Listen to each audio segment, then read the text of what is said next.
Let's stir up this Bhindi Sabzi, also known as okra, that is delightful. What you need for this is 1 diced large onion, 1 diced large tomato, 2 cups of diced okra or bhindi, 1 teaspoon each of salt, red chili powder, coriander powder, garam masala, cumin seeds, zeera, and turmeric powder. So let's get started.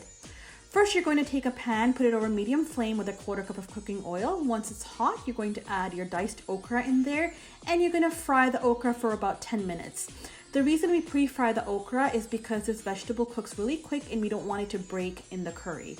So once you fry it, it should look like this after 10 minutes. The laciness should be gone. And what you can do at this point is just keep the okra aside on a paper towel plate.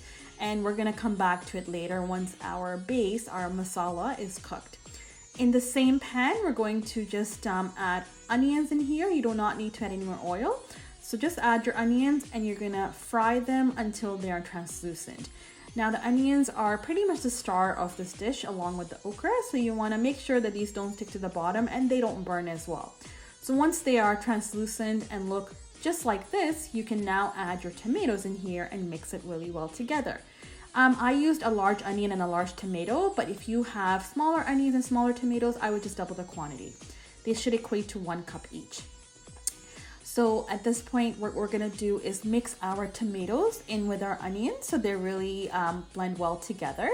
And what I'm going to do is I'm going to add all the remaining spices in here now. Now I'm just putting my cumin seeds here with the spices. I actually could have put it with the onions earlier on as well. So just whichever way you want to prefer. Now I'm going to cover my pan just so the tomatoes can really cook well. And after 10 minutes, this is how they look. And you can certainly test the tomatoes by pressing down on it, making sure nothing is stuck to the bottom of the pan. Now we're going to go back and add our okra in here, which is already pre-cooked. Remember, the okra is already cooked. You don't want it to be overcooked because you don't want it to get too mushy and break in the dish. So just stir gently at this point.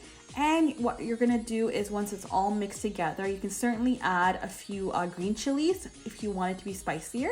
And if your okra is breaking, you can squeeze some lemon on top, just a tip. At this point, what you're gonna do is just give it one more steam. So you're gonna just take your mixture, put your lid back on for another 2 to 3 minutes. And after 2 to 3 minutes, you can come back to it. And guess what? Your dish is now complete. And this is how beautiful it looks, and it tastes amazing with roti or naan bread. Here are the ingredients for you once again to screenshot. Definitely give this a try and let me know what you think. Thank you so much for watching. I really hope you enjoyed this recipe. Be sure to like, comment, and subscribe to my channel for more easy to follow recipes. Till next time, keep stirring it up.